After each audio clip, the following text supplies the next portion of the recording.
Collector గారు చెప్తా ఉన్నారు హెల్మెట్ల గురించి ఇంతమంది మాట్లాడాక మీ దగ్గర ఏం పాయింట్లు ఉంటాయి మాట్లాడటానికని. సరే చూద్దాం. సో మీరు పాటించే రెడ్ సిగ్నల్ మీ కుటుంబానికి ఆనందాన్ని ఇచ్చే గ్రీన్ సిగ్నల్, అవునా? మీరు తలపై ధరించే హెల్మెట్ మీ జీవితంలో మిమ్మల్ని ఉన్నత శిఖరాలకు తీసుకువెళ్ళేటువంటి ఒక కిరీటం. మూడోది, మీ చేతిలో ఉండేటువంటి డ్రైవింగ్ చక్రం ఒక సుదర్శన చక్రం. కాబట్టి ఈ మూడిటి విలువ వాళ్ళందరూ కూడా క్లియర్గా చెప్పారు. బట్ వీటన్నిటికంటే ముందు అసలు హెల్మెట్ ఎందుకు పెట్టుకోరో నాకు తెలుసు రీజన్. Number 1, hair ఊడిపోతుందని. అవునా? అవునా? ఇదేనా రీజన్? నంబర్ 1. ఇవి మీరు అర్థం చేసుకుంటే మీరు ఎందుకు అనేది, హెల్మెట్ వల్ల హెయిర్ లాస్ అవ్వదు. అపోహది. ఎందుకు హెయిర్ లాస్ అవుతుందంటే, టైట్ హెల్మెట్ ఎక్కువసేపు పెట్టుకొని దాన్ని క్లీన్ చేసుకోకుండా ఉంటే హెయిర్ ఫాలికల్స్ అన్ని బ్లాక్ అయ్యి అక్కడ కొంత స్వెట్ పేరుకొని మీకు హెయిర్ లాస్ అయ్యే అవకాశం ఉంటుంది. దీనికి సొల్యూషన్ ఏంటంటే కరెక్ట్ సైజ్ హెల్మెట్ తీసుకోవటం. రెండోది, హెయిర్ని ప్రొటెక్ట్ చేసుకోవడానికి ఏదన్నా హెయిర్ లైనింగ్ ఏదన్నా పెట్టుకోండి. మూడోది, మీరు ఎక్కువసేపు పెట్టుకోరు, ఎందుకంటే మహా అయితే 10 minutes వెళ్ళేటప్పుడు 10 minutes వచ్చేటప్పుడే పెట్టుకుంటారు. మీకంతా బ్లడ్ సప్లై తగ్గే విధంగా, గాలి రాని విధంగా హెల్మెట్ ఉండదు, ఎందుకంటే అంతసేపు పెట్టుకోరు కాబట్టి. మూడోది, ఎయిర్ ఫ్లో ఉండేది హెల్మెట్స్ కొనుక్కోండి. ఎయిర్ వెళ్తుంది, ఎయిర్ వెళ్ళినప్పుడు మీకు ఆ ప్రాబ్లం ఉండదు. తర్వాత నాలుగోది, రెగ్యులర్గా హెడ్ బాత్ చేయటం.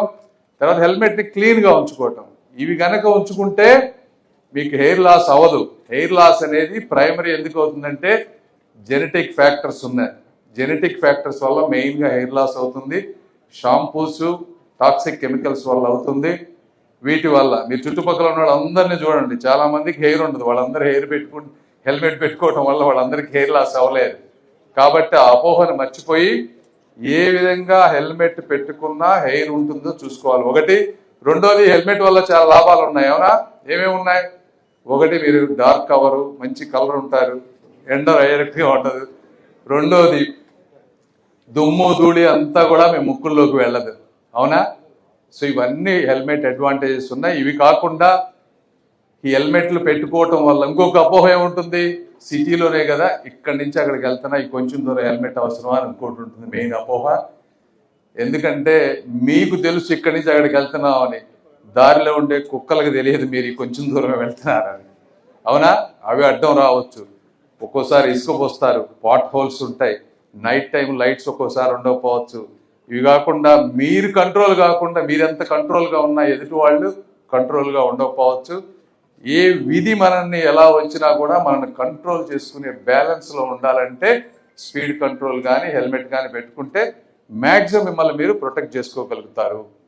అందుకని ఎక్కడికి వెళ్ళినా కూడా ఒక హ్యాబిట్ లాగా చేసుకుంటే హెల్మెట్ 90% ప్రాబ్లమ్స్ ఉండవు. ఇంకొకటి మీరు గుర్తుపెట్టుకోవాల్సిన స్టాటిస్టిక్స్, దాదాపుగా చూస్తా ఉన్నా 400 యాక్సిడెంట్లు అయితే 200 మంది చనిపోతున్నారు. అంటే 2 times యాక్సిడెంట్ అయితే 1 time ప్రాబబిలిటీ చనిపోవడానికి అవకాశం ఉంది.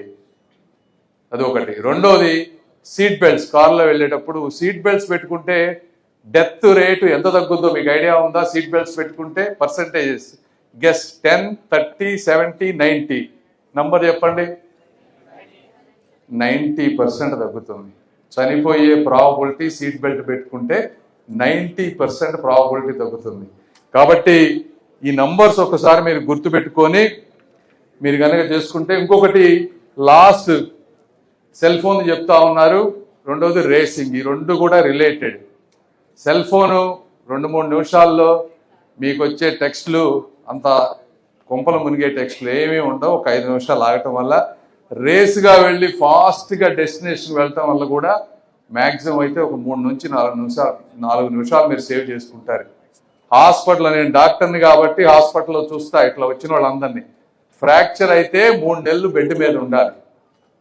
3 నెలలు వాళ్ళు ఇచ్చే ఇంజక్షన్లు, ఆ పెయిన్, వీటన్నిటికంటే 5 నిమిషాలు లేటుగా వెళ్ళటం వల్ల నష్టం ఏమీ లేదు. ఎందుకంటే అది తక్కువ మంది హాస్పిటల్కి వెళ్ళిన వాళ్ళు వచ్చి బయటకు వెళ్ళి చెప్పలేరు కాబట్టి ఆ బాధ మీకు తెలియకపోవచ్చు. సో అవి కూడా అర్థం చేసుకొని రేసింగ్ చేయటం కానీ, రేసింగ్ కొంతమంది కుర్రాళ్ళు ఉంటారు బాగా షో ఆఫ్ చేయాలని చూస్తారు. మీరు నిజంగా షో ఆఫ్ చేయాలంటే రన్నింగ్ రేస్లో పార్టిసిపేట్ చేయండి, మీ క్యాలిబర్ చూపించండి. అంతేగాని వారు అన్నట్టు వెహికల్ని ఒక వెపన్ లాగా డీల్ చేయండి. అది వెరీ గుడ్ పాయింట్. ఈ కార్యక్రమం మొత్తం మీద కనుక మీరు కనుక ఒక సెంటెన్స్ తీసుకోగలిగితే వెహికల్ ఈజ్ ఎ వెపన్ అనేది తీసుకెళ్ళి చాలా చక్కగా చెప్పారు. I also like that. So ఎందుకంటే నేను చెప్పగలిగేది ఏమీ లేదు, మీ అందరికీ తెలుసు ప్రాణ విలువ మీ గురించి, మీ తల్లిదండ్రుల గురించి. మీరు కూడా యువత, మీరు పాటించేదే ఈ భారతదేశాన్ని మీరు ఎలా కోరుకుంటున్నారో అలా నిర్మించుకునే శక్తి మీ మధ్య ఉంటుంది. ఎందుకంటే జనరేషన్స్ మారే కొంది మీరు మీ పేరెంట్స్ తప్పు చేస్తే వాళ్ళని కరెక్ట్ చేయాల్సినటువంటి విషయం మీరు అందరూ చదువుకుంటా ఉన్నారు, బాధ్యతగా ఉంటారని కోరుకుంటూ సెలవు తీసుకుంటా ఉన్నాను. Thank you. చూసారు కదండి, మరి ఈ వీడియో కనుక మీకు నచ్చినట్లయితే ఒక లైక్ కొట్టేసి మీ అభిప్రాయాన్ని కూడా కామెంట్ బాక్స్లో తెలియజేస్తూ ఇలాంటి ఇంట్రెస్టింగ్ అప్డేట్స్ కోసం మా ఛానల్ని సబ్స్క్రైబ్ చేసుకోండి.